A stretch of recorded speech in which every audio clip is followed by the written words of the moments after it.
तीसरी बार एनडीए संसदीय दल के नेता पद का हुआ चुनाव और तीसरे टर्म के लिए पीएम मोदी है तैयार और तैयार है मोदी 3.0 का एजेंडा। नमस्कार, मैं हूं तृप्ति उपाध्याय। नई सरकार का क्या होगा एजेंडा, इसी मुद्दे से करेंगे आज शो की शुरुआत।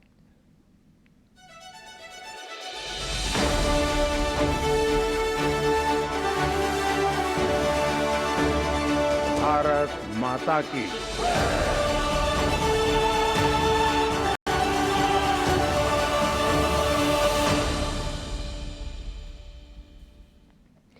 इससे पहले कि हम नई सरकार के नए एजेंडे पर बात करें, हम आपको आज सरकार बनाने से जुड़ी हर डेवलपमेंट की संक्षिप्त में जानकारी दे देते हैं।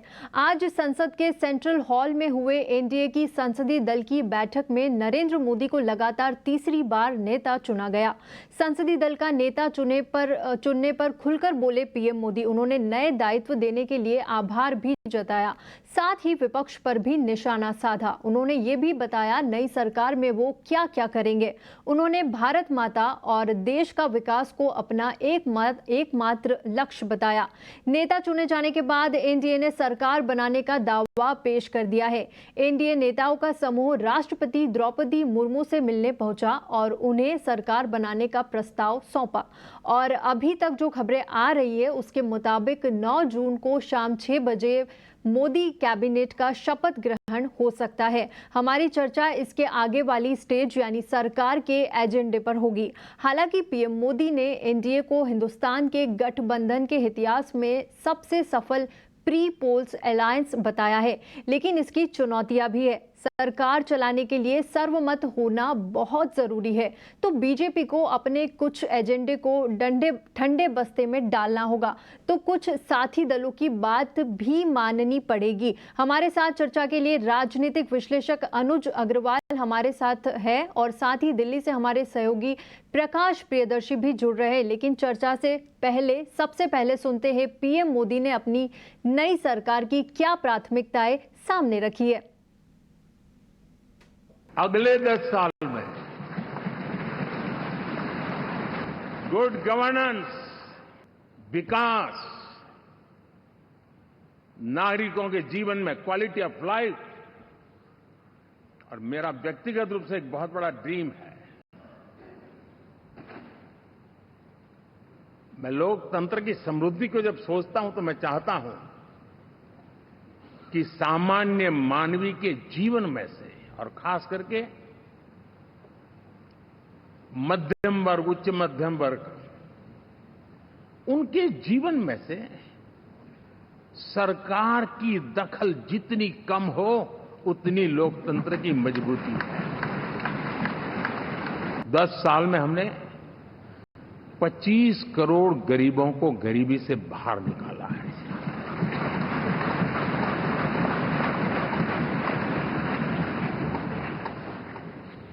गरीब कल्याण का एक सुरक्षित मजबूत कवच दिया है हमने उसको, और उसके अंदर भी एक नए एस्पिरेशंस पैदा हुए हैं कि हां, अब मुझे गरीब नहीं रहना है और उसके लिए मुझसे जो हो सके मैं हर अवसर का फायदा उठाऊंगा।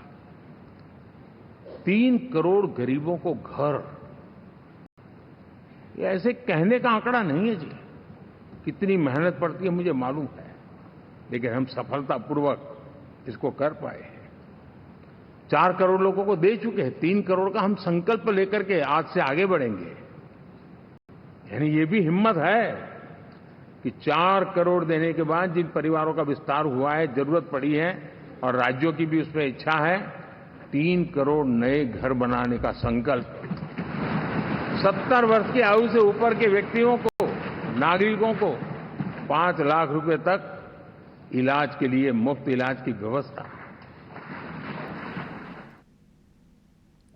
और सबसे पहले चलते हैं मेरे सहयोगी प्रकाश प्रियदर्शी के पास। प्रकाश, बताएं कि सरकार का विकास का एजेंडा तो साफ दिखाई दे रहा है, लेकिन आगे के लिए सरकार क्या एजेंडा प्लान कर रही है, किन सेक्टर्स पर फोकस होता दिख रहा है?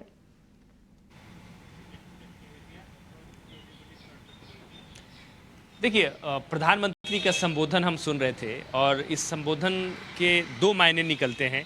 सबसे पहला तो ये कि प्रधानमंत्री ने जो अपनी इच्छाएं व्यक्त की कि अगले 10 सालों में वो किस तरह की सरकार चलाना चाहते हैं। पहले 5 साल और फिर उसके बाद चुनाव में जाएंगे, तो उनका विज़न 10 साल का है और वो किस तरह की सरकार चलाएंगे, वो सारी बातें वही हैं जो पिछले 10 सालों में प्रधानमंत्री ने कही हैं। Good governance, development, middle class, upper middle class के लिए सरकार की भूमिका को कम से कम करना, साथ ही साथ अलग अलग सेक्टर्स में बड़े बड़े रिफॉर्म्स। तो वही वो सारी बातें हैं जो प्रधानमंत्री कर रहे थे और जिस पर सरकार पिछले 10 सालों से काम करती आई थी। इसका मतलब ये है कि प्रधानमंत्री ने इस बात के संकेत दिए हैं और अपनी मंशा साफ जाहिर की है कि एक कंटिन्यूटी है। भले ये कोलिशन गवर्नमेंट है, ये पूर्ण रूप से बीजेपी की गवर्नमेंट नहीं है, एनडीए की गवर्नमेंट है, लेकिन उसके बावजूद सरकार की जो कार्यशैली है उसमें कंटिन्यूटी है। यानी कि मोदी 3.0 में भी वही पॉलिसीज़ और वही इंटेंशन देखने को मिल सकती हैं जो कि मोदी 2.0 में थी। ये एक बड़ा संकेत हमको प्रधानमंत्री के इस भाषण से समझने को और देखने को मिल रहा है। जहाँ तक आपका जो सवाल है कि किस तरह की पॉलिसीज़ रह सकती हैं, हमने अपने दर्शकों को पहले भी बताया है और मैं आज इस बात को फिर से कह रहा हूं कि जो हमें जानकारियां मिल रही हैं सोर्सेज से, पावर कॉरिडोर्स में जो हमारे जानकार हैं उनके हिसाब से इकोनॉमिक फ्रंट पे जो इकोनॉमिक पॉलिसीज़ हैं, जो रिफॉर्म्स हैं, उसमें सरकार को कोई दिक्कत नहीं होने जा रही है। और जिस एजेंडे के साथ सरकार पहले काम करती आई है पिछले 10 सालों में, उसी पॉलिसीज़ को आगे भी बढ़ाया जाएगा। मसलन कि जो इंफ्रास्ट्रक्चर के सेक्टर में जो रिफॉर्म्स की रफ्तार सरकार ने जो शुरू की है उसको जारी रखने में कोई दिक्कत नहीं है। साथ ही साथ लेबर रिफॉर्म्स, जो तमाम कानून थे उनको 4 कोड्स में तब्दील किया गया, उसको पार्लियामेंट की मंजूरी भी मिल गई और अब उसको इम्प्लीमेंट करना बाकी है। उसमें मामूली बदलाव करके उसको लागू किया जा सकता है, इसमें कोई दिक्कतें नहीं आएंगी। साथ ही साथ डिसइन्वेस्टमेंट के मसले पर मॉडेस्ट टारगेट के साथ सरकार बढ़ रही है। उसमें कोशिश ये है कि जो PSUs हैं उनमें वैल्यू जनरेशन किया जाए, वैल्यू एडिशन किया जाए और ज़्यादा से ज़्यादा डिविडेंड हासिल किया जाए। इसी नीति के साथ सरकार आगे बढ़ेगी, उसमें कोई दिक्कत नज़र नहीं आती है।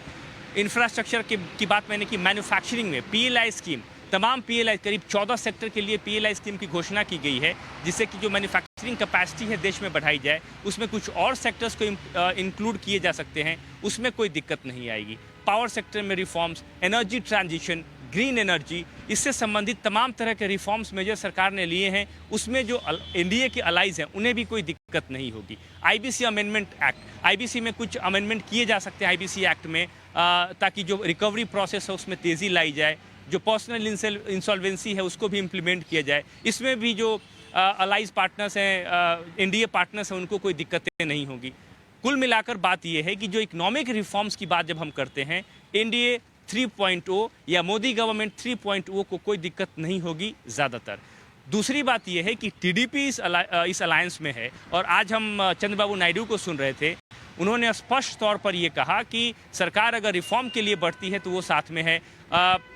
इंडियन इकॉनमी को तीसरे स्थान पर लेकर जाना है और उसके लिए जो भी ज़रूरी कदम उठाए जाएंगे उसमें TDP उनके साथ कंधा से कंधा मिलाकर चलेगी। जो नेक्स्ट जनरेशन रिफॉर्म है उसमें TDP साथ है। कुल मिलाकर जो एनडीए के पार्टनर्स हैं वो बीजेपी के साथ हैं। रिफॉर्म्स के लेवल पर बड़ी चुनौतियां सरकार को देखने को नहीं मिलेगी। हाँ, कुछ सोशल रिफॉर्म्स जरूर है, UCC है, इन मसलों पर ज़रूर राजनीतिक तौर पे खींचतान हो सकती है, लेकिन इकोनॉमी के फ्रंट पे, पॉलिसी मेकिंग के फ्रंट पे बड़े बदलाव देखने को नहीं मिलेंगे और जो रिफॉर्म की रफ्तार सरकार ने पिछले 10 सालों में शुरू की है उसको आगे बढ़ाया जा सकता है।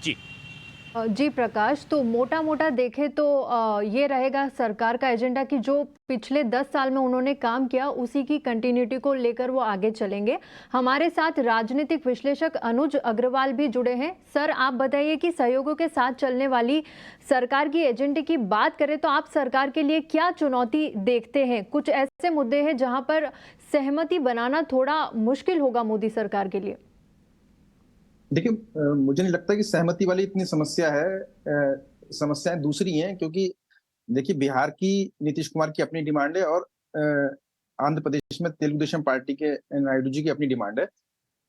और इसके बीच में 4 राज्यों में बिल्कुल रिसेंटली अगले 6 महीने में 7 महीने में इलेक्शन है, जिसमें हरियाणा और महाराष्ट्र जिसमें बीजेपी की सरकार है, और उसका दिल्ली और झारखंड जिसमें बीजेपी आने के लिए कोशिश कर रही है। तो इन 6 राज्यों पर ज्यादा फोकस रहने की वजह से इनके लिए बजट एलोकेशन बढ़ेगा। इससे जो मेन स्ट्रीम की जितनी भी डेवलपमेंट प्रोग्राम्स, चाहे रोड मैप वही रहे, लेकिन उनके लिए बजट एलोकेशन में कमी आएगी। वैसे भी 3 महीने इस साल के जा चुके हैं। अगले 9 महीने में पहले तो बजट पास कराना एक बड़ी चुनौती है, क्योंकि अब पहले सरकार अपनी बहुमत लेगी, उसके बाद बजट पास कराएगी। तो ये मिड जुलाई तो इसी सारे प्रोसेस में निकल जाएगा। उसके बाद चीजें इंप्लीमेंट होनी शुरू होंगी, तो 4 राज्यों के चुनाव सामने खड़े होंगे। दूसरी चीज, अभी मोदी साहब ने खुद कहा, जो विपक्ष ने बहुत ज्यादा पुरजोर तरीके से उठाई, कि बेरोजगारी और महंगाई एक बहुत बड़ा चैलेंज है। तो मोदी जी ने कहा भी अपने भाषण में कि वो मिडिल क्लास पर जो बर्डन पड़ रहा है उसको कम करने की कोशिश करेंगे। यानी फिर रिलैक्सेशन और वेलफेयर स्कीम और टैक्स में कमी, ये अगला फेज आ रहा है। तो गवर्नमेंट का टैक्स कलेक्शन कम होगा और सोशल वेलफेयर के खर्चे बढ़ेंगे। तो मुझे लगता है कि चाहे रोड मैप ट्रैक यही रहे, लेकिन सब जगह बजट एलोकेशन उस जगह कम हो जाएगा। तो कहीं ना कहीं व्यापार घाटा भी सरकार का, मतलब जो फिजिकल डेफिसिट है वो बढ़ेगा। और जितनी इंटरनेशनल पोजीशन है, आप सारी देखिए तो मिडिल ईस्ट में स्थिति रोज बिगड़ रही है, और उधर रूस यूक्रेन वाला युद्ध अब नाटो वर्सेस रूस होता जा रहा है। उसकी वजह से भी एक्सपोर्ट के भी चैलेंजेज हैं और महंगाई के भी बहुत बड़े चैलेंजेज हैं। तो मोदी सरकार के लिए आने वाला समय मुझे लगता है ज्यादा क्रूशियल है। जितना उन्हें अपने डोमेस्टिक फ्रंट पर काम करना है, उतना ही अपने एलाइज को मेंटेन करना है, उतना ही उससे ज्यादा उन्होंने इंटरनेशनल फ्रंट पे सारी चीजों को देखना है। तो ये एक मॉडरेट फेज रहेगा, जिसमें उनको किसी तरीके से गाड़ी, मुझे लगता है, निकालने, ये एक बहुत बड़ा चैलेंज होगा। और अगर ठीक ठाक से निकल गई, यही अपने आप में एक सफलता मुझे लगता है।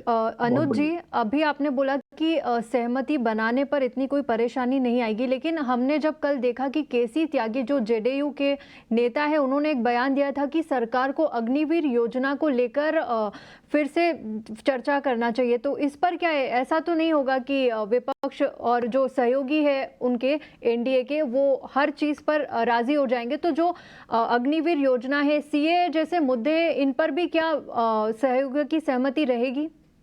देखिए, ये बहुत सारे मुद्दे जब विपक्ष के अलाइज अपने सामने रखते हैं, तो उनके पीछे बार्गेनिंग का एक एटीट्यूड भी होता है उनका, कि थोड़ा प्रेशर बनाए जिससे गवर्नमेंट बार्गेनिंग वाले स्टेज में आए, वो अपनी ज्यादा से ज्यादा मांग मंजूर करा लें। लेकिन उनको कोई इससे बहुत ज्यादा ऐतराज नहीं है कि चीजें अभी ना हो, 6 महीने बाद हो जाएं, क्योंकि देखिए नेक्स्ट ईयर बिहार में भी इलेक्शन है।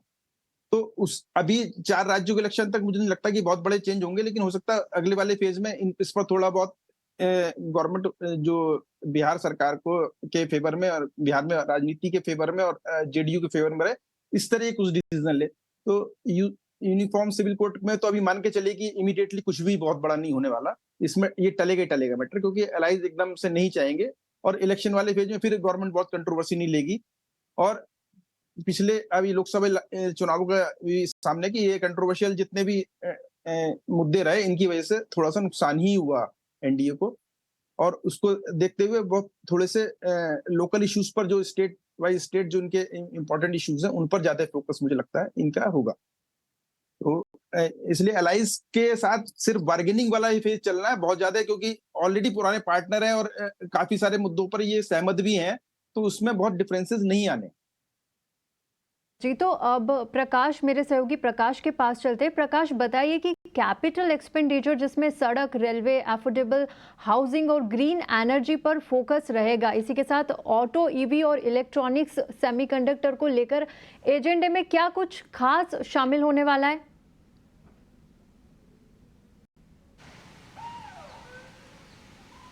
देखिए, ऑटो सेक्टर के लिए, ईवी के लिए सरकार के पास पहले से तैयारियां चल रही हैं, पहले से स्कीम्स हैं और उसको सरकार जारी रखेगी। कहने का मतलब ये है कि अगर इलेक्ट्रिक व्हीकल के लिए टैक्स में छूट संबंधित कंपोनेंट मैन्युफैक्चरिंग या देश भर में जो ईवी चार्जिंग स्टेशंस लगाने हैं, उसको लेकर पहले से एक स्कीम चल रही है और फेम 3 स्कीम अब जल्दी आएगी सरकार के गठन के बाद। उसमें जो पेट्रोल पंप्स हैं वहाँ पर इलेक्ट्रिक चार्जिंग स्टेशंस लगेंगे और उन्हें फाइनेंशियल इंसेंटिव्स मिलेगा।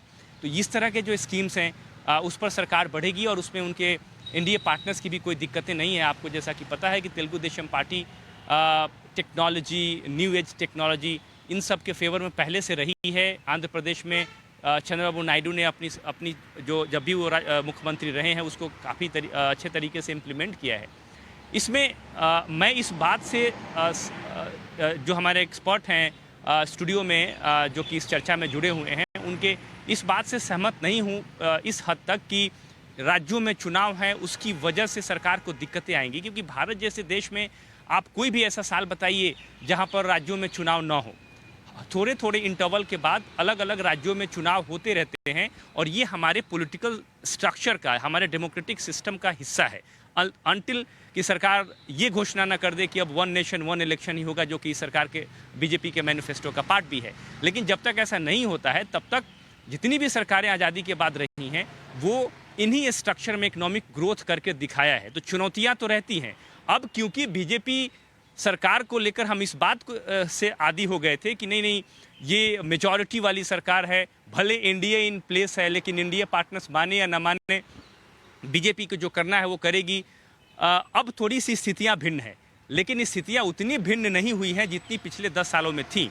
एग्जाम्पल के तौर पे इस कोलिशन पार्टनर में भी आप देख लीजिए, 2 बड़ी पार्टियां हैं, जेडीयू और टीडीपी। उसके अलावा जितनी भी पार्टियां हैं, या तो उनके पास 5 सीटें, 2 सीटें, 3 सीटें, 1 सीटें, वो पार्टियां उन स्थिति में नहीं है कि वो बार्गेनिंग बहुत बड़े लेवल पे कर पाए। एग्जाम्पल के तौर पे हम जीतन मांझी की पार्टी क्या बार्गेनिंग करेगी? उनको 1 सीट मिल जाती है, वो संतुष्ट हो जाएंगे। चिराग पासवान, उनके पास 5 सीटें हैं, उनको 1 कैबिनेट बर्थ चाहिए। उनके उसके बाद वो कुछ पूरी तरीके से एनडीए के पार्टनर्स हैं उनके पास। अब अगर आप पॉलिटिकल इक्वेशन में भी देखें कि ये पार्टियां अगर यहां से जाती हैं निकलकर तो कहां जाएंगी, तो उनके पास इंडिया अलायंस में भी बहुत ज्यादा स्कोप बनता नहीं है। मेरे हिसाब से कुल मिलाकर इकोनॉमिक रिफॉर्म्स की जो रफ्तार है वो जारी रहेगी और अलग अलग सेक्टर में जो एलोकेशंस हैं उसमें भी सरकार मेरे हिसाब से कोई कमी नहीं करेगी। जी प्रकाश, और इस पर हमारे गेस्ट अनुज जी भी कुछ कहना चाहते हैं। जी सर, आप कुछ बोल रहे थे।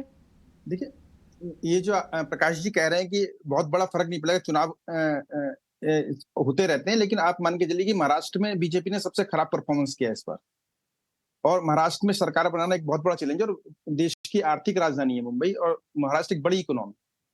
ऐसे ही हरियाणा में बीजेपी ने 5 सीटें लूज की हैं, झारखंड में 4 सीटें लूज करी हैं। इसी तरीके से दिल्ली में 7 सीटें जरूर मिली है, लेकिन इनका परसेंटेज ऑफ वोट कम हुआ है। तो इनके लिए चारों राज्य बहुत ज्यादा है, सारी स्टेक बीजेपी की दांव पे लगी इन चारों राज्यों पर, और अगर इसमें गड़बड़ाते हैं तो एलाइज हावी हो सकते हैं।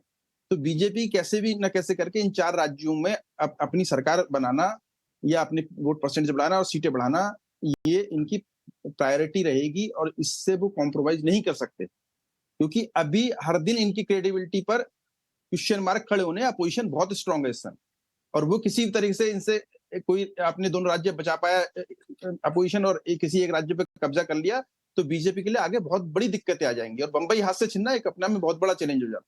तो इसलिए मुझे नहीं लगता कि मोदी जी या बीजेपी या एनडीए इसको हल्के में ले। तो अभी तो ये साल तो मैं इसमें बहुत स्पीडी होने का मैं एक्सपेक्ट नहीं कर सकता। और दुनिया में जिस तरह की सिचुएशन है, अनुज जी, अनुज जी, मेरा इसमें आपसे एक सवाल ये है कि लोकसभा चुनाव में जाने से पहले 5 राज्यों में चुनाव हुए, मध्य प्रदेश, छत्तीसगढ़ जैसे, राजस्थान जैसे बड़े राज्य भी थे। हमने इन राज्यों में भी बीजेपी ने अच्छा परफॉर्मेंस किया, लेकिन जो एग्जिट पोल के नतीजे बता रहे थे उस वक्त बीजेपी अच्छा प्रदर्शन करती हुई नज़र नहीं आ रही थी, और लेकिन जब रिजल्ट्स आए तो बीजेपी ने अच्छा परफॉर्मेंस किया। लेकिन क्या मेरा सवाल आपसे यही होगा कि इन राज्यों में चुनाव में जाने से पहले बीजेपी ने अपने इकोनॉमिक पॉलिसी में क्या बदलाव किए? मोदी गवर्नमेंट ने क्या ऐसे बड़े तौर पे बदलाव किए जिससे कि हमको ऐसा लगे कि नहीं फिस्कल डेफिसिट टारगेट जो है उसको अचीव करने में दिक्कतें आएंगी, या फिर वेलफेयर स्कीम्स के लिए जो एलोकेशन है उसमें सरकार ज़्यादा बढ़ोतरी कर रही है? पहला ये नहीं, मैं मेरा एक और सवाल है, एक और सवाल है, उसके बाद आप दोनों ही सवालों के जवाब एक साथ दे दीजिएगा। दूसरी चीज़ ये है कि अब स्थितियां बदली हैं सिर्फ इस सेंस में कि पहले बीजेपी के पास मेजॉरिटी थी, अभी मेजॉरिटी नहीं है। मेरा सवाल ये है कि अब अगर चुनाव बिहार में होते हैं तो नीतीश कुमार की पार्टी ये फाइनेंशियल पैकेज की मांग कर रही है। मेरा सवाल इसमें यह है कि 1,25,000 करोड़ रुपए का फाइनेंशियल पैकेज बिहार को पहले ही दिया गया है। एक और डिमांड है कि आप स्पेशल स्टेटस दे दीजिए। क्या आपको ऐसा लगता है कि इन दबावों की वजह से, स्पेशल स्टेटस देने की बात हो या फाइनेंशियल पैकेज की देने की बात हो, फिस्कल मॉडल पे, जो हमारा इस वक्त फिस्कल मॉडल है, उस पे इतना ज़्यादा इम्प्लीकेशन होगा कि जो इकोनॉमिक ग्रोथ की रफ्तार है वो रुक जाएगी? देखिए एक मान के चलिए कि बीजेपी को अलायंस का चैलेंज भी नहीं है। बीजेपी की कम सीटें जो आई हैं उनमें बहुत बड़े वजह उनके इंटरनल है। पार्टी के अंदर दो अलग अलग गुट बन गए हैं, पुराना संघ से रिलेटेड गुट जो है और जो हायर कास्ट वाला गुट है, राजपूत, जाट और भूमियार, ये पार्टी से नाराज, और महाराष्ट्र में मराठा नाराज। तो वहां पर आपको बहुत ज्यादा सोशल वेलफेयर के नाम पे फंड बूस्ट करना पड़ेगा, और उन जो आपके जितने इंटरनल पार्टी के अंदर जो नेता हैं और जो एक पूरा वर्ग नाराज है, वो बहुत बड़ा वोट बैंक भी है वो, और वो चूंकि डोमिनेंट कास्ट है तो उनका बाकी वोट बैंक पे बहुत फर्क पड़ता है। तो इसलिए उनको ट्रैक पे लाना, उनको मनाना एक अगला चैलेंज है इस समय मोदी अमित शाह जी के लिए। तो इसकी वजह से बजट के बहुत सारे प्रोविजन जो हैं वो शिफ्ट होंगे उसके अकॉर्डिंग। मुझे लगता है कि चूंकि महीने 8-9 बचे हैं उनके पास, 9 महीने 8 महीने लगभग बचेंगे, तो उसमें इतना आसान नहीं रहेगा चीजों को करना जितना हम एक्सपेक्ट कर रहे हैं। उससे अगले साल में हो सकता है चीजें स्पीड अप हो जाएं, लेकिन इस साल उनका फोकस थोड़ा सा, चूंकि आंध्र प्रदेश में भी नई सरकार आई है और बिहार में अगले एक सवा साल में चुनाव है, तो यहाँ पर फंड का एलोकेशन भी पड़ेगा। मतलब इस थोड़ा उनकी शिफ्टिंग भी होगी, बहुत सारी मिनिस्ट्रीज के फंड की शिफ्टिंग दूसरी मिनिस्ट्रीज में भी होनी है, निश्चित रूप से तय। जी जी, तो उसका ओवरऑल इम्पैक्ट आएगा। जी अनुज जी, मैं आपकी बात से सहमत भी हूँ, लेकिन ऐसा मुद्दा है ये कि इस पर अगर चर्चा की जाए तो काफ़ी दूर तक हम चले जाएंगे, लेकिन फ़िलहाल हमारे पास वक्त की थोड़ी कमी है। तो इसी के साथ मेरे सहयोगी प्रकाश प्रियदर्शी और अनुज जी, आप दोनों का बहुत बहुत शुक्रिया हमारे साथ चर्चा में शामिल होने के लिए। और फिलहाल इस बुलेटिन में वक्त है एक छोटे से ब्रेक का। ब्रेक के बाद बात करेंगे बाजार की।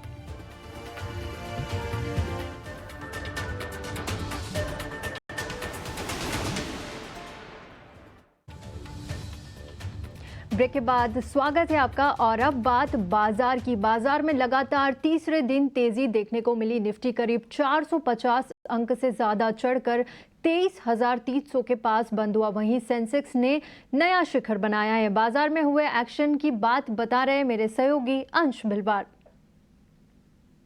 तो ये हफ्ता अब तक का सबसे ज़्यादा उतार चढ़ाव वाला हफ्ता रहा है मार्केट के लिए, अगर एब्सोल्यूट पॉइंट्स में बात की जाए तो। ये हफ्ते की शुरुआत काफ़ी अच्छी हुई। एग्जिट पोल वीकेंड पे आए थे तो मार्केट में काफ़ी पॉजिटिविटी नज़र आई, लेकिन ट्यूसडे को यही पॉजिटिविटी नेगेटिव बन चुकी, क्योंकि इलेक्शन एक्चुअल काउंटिंग के रिजल्ट्स आए थे उस दिन। लेकिन वेडनेसडे से हमने वापस रिकवर करना चालू किया और निफ्टी स्मॉल कैप ने ऑलमोस्ट अपने जो भी इलेक्शन डे के लॉसेस थे वो पूरे रिकवर करते हुए नजर आए। अब इस हफ्ते की बात करें तो निफ्टी ने इस हफ्ते सबसे बड़ा गेन रजिस्टर किया अब तक की उसके पिछले 6 महीने के अगर ट्रैक रिकॉर्ड देखा जाए तो। साथ ही साथ निफ्टी ने रिकॉर्ड हाई का स्तर भी छुआ है। यहाँ पे अगर निफ्टी बैंक की बात की जाए तो निफ्टी बैंक कुछ 70-75% ही रिकवर कर पाया है इलेक्शन डे के लॉसेस को। तो यहाँ पे हमें थोड़ा सा प्रेशर नजर आता है निफ्टी बैंक इंडेक्स के लिए। सेक्टर इंडिसेस की बात करें तो ऑलमोस्ट सारी ही सेक्टोरल इंडिसेस ने रिकॉर्ड हाई का स्तर छुआ है इस हफ्ते। Nifty IT top sectoral gainer रहा था और ये हफ्ते का जो गेन था वो पिछले 3 सालों का सबसे बड़ा गेन भी था। इंडेक्स ने कुछ 8% से ज़्यादा की तेज़ी के साथ बंद होता हुआ नजर आया, तो इसमें काफ़ी यहाँ पे पॉजिटिविटी नजर आई। इसके साथ साथ हम देख रहे हैं कि एफएमसीजी में भी भारी वॉल्यूम के साथ अच्छी यहाँ पे पॉजिटिविटी नजर आई। अगर इसका चार्ट भी देखा जाए तो ये हफ्ते का जो गेन था वो पिछले 4 सालों का सबसे ज़्यादा गेन था एफएमसीजी इंडेक्स के लिए। सेक्टर लूजर्स की बात की जाए तो यहाँ पे एफएमसीजी इंडेक्स को छोड़ते हुए यहाँ पे पीएसयू बैंक इंडेक्स है जो कि टॉप सेक्टर लूजर के तौर पर नजर आता है, जिसने कि 3 हफ्ते से लगातार खरीदारी हो रही थी और ये हफ्ता ये लाल निशान में बंद होता हुआ नजर आया। तो ओवरऑल देखा जाए तो काफ़ी वॉलेटाइल मार्केट था, लेकिन ऑलमोस्ट पूरा मार्केट यहाँ पे पॉजिटिव नोट पे एंड होता हुआ नजर आया है।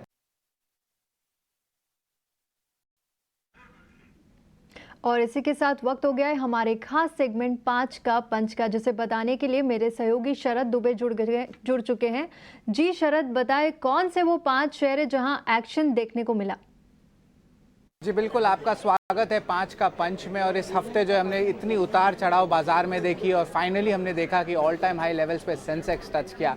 लेकिन फ्राइडे के ट्रेडिंग सेशन में कौन से 5 अहम स्टॉक्स या थीम्स है जहां पे सबसे ज़्यादा एक्शन देखने मिला है, इन 5 स्टॉक्स और थीम्स के बारे में मैं आज बताऊंगा। लेकिन याद रखिए हमारे कुछ स्पेशल सेगमेंट के स्टॉक्स है जिसमें जो अच्छी रिएक्शन स्टॉक्स में देखने मिली है। सबसे पहले बात करें तो हमने जो है फ्राइडे को 9 के नवरत्न के सेगमेंट में हमारी खबर जो एक स्पेशलिटी सेगमेंट है वहाँ पे हमने आईएफएल फाइनेंस के बारे में बता किया। यहाँ पे जो है जो खबर आ रही है स्ट्रीट से कि जो आरबीआई है वो सारे जो पाबंदी लगाए हैं गोल्ड लोन्स के ऊपर, वहाँ पे कंपनी के ऊपर से जो लिफ्ट कर सकते हैं रिस्ट्रिक्शंस। और याद रखिए 4 जून को जो है इम्पॉर्टेंट डे था जहाँ पे स्पेशल ऑडिट जो आरबीआई ने की थी वो कंप्लीट हो गई है। कंपनी ने रिपोर्ट्स भी अपने दे दिए हैं और इंटरेस्टिंगली आरबीआई ने जो रेस्ट्रिक्शंस लगाए थे गोल्ड लोन्स पे कंपनी पे वो लगभग 4 मार्च को लगाया गया था और उसमें जो है थोड़ी सुपरवाइजरी कंसर्न्स देखने मिली थी। बट जो खबर आ रही है कि आरबीआई जो है अब जो आपके जो रिस्ट्रिक्शंस है वो अगले 4 से लेकर 6 हफ्ते में निकाल सकते हैं।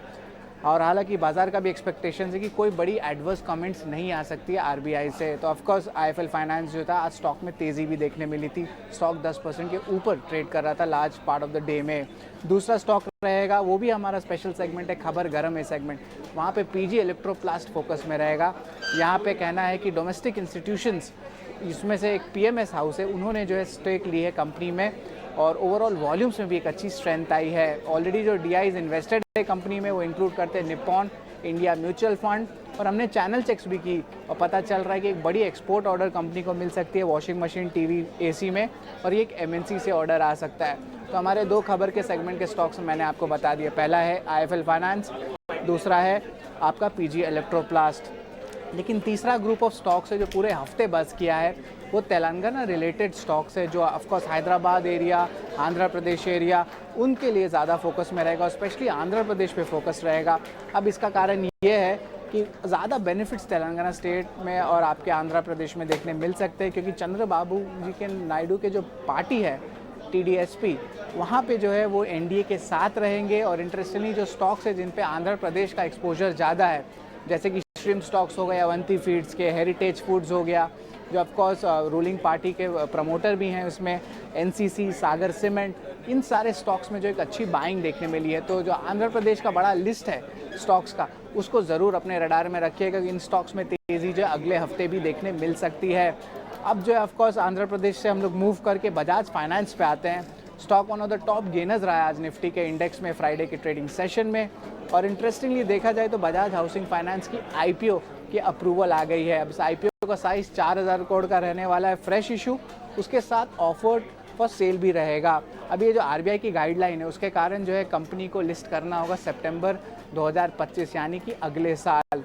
इंटरेस्टिंगली जो एसओटीपी वैल्यू होता है, जो कंपनी के भाग के वैल्यू होती है, उसमें बजाज फाइनेंस में ये 11% कंट्रीब्यूट करता है। तो ऑफकोर्स एक पॉजिटिव न्यूज़ फ्लो है। और ऑफकोर्स आरबीआई की आज एमपीसी भी मीट हुई थी जहाँ पे ब्याज दर जो है स्थिर रहने का अनाउंसमेंट भी किया था। तो एक टाइप से पॉजिटिव भी रहती है जब हाउसिंग फाइनेंस कंपनीज़ के बारे में बात करते हैं।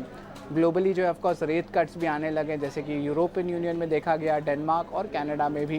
तो एक्सपेक्टेशन है कि बाज़ार में जो है ईयर एंड तक जो है फेड और आरबीआई दोनों अपने रेट कट्स करेंगे। हमारा 5वां स्टॉक जो है आईटी स्टॉक, आज आईटी स्टॉक्स पे भी जो है अच्छी जो है मूवमेंट देखने मिली थी। विप्रो एक बड़ा $500 मिलियन यानी कि 4000 करोड़ के ऊपर का एक 5 साल का ऑर्डर उनको मिला है यूएस के कम्युनिकेशन सर्विस प्रोवाइडर का। अब ये $multi-million है, याद रखिए जो सबसे बड़ा ऑर्डर है ये मार्च में भी उनको एक $multi-million मिला था। वैल्यूएशंस भी एनालिस्ट का मानना है कि विप्रो के अट्रैक्टिव हैं और उसके कारण जो एक रब ऑफ इफेक्ट बाकी आईटी स्टॉक्स में भी आज दिन के ट्रेड में देखने मिला था। तो ये ओवरऑल 5 का पंच है, जहाँ पे आपको मैं लेके आता हूँ 5 एक्टिव स्टॉक्स न्यूज़ फ्लो के वजह से, थीम्स के वजह से, और जहाँ पे एक्शन भरपूर देखने मिल रहा है।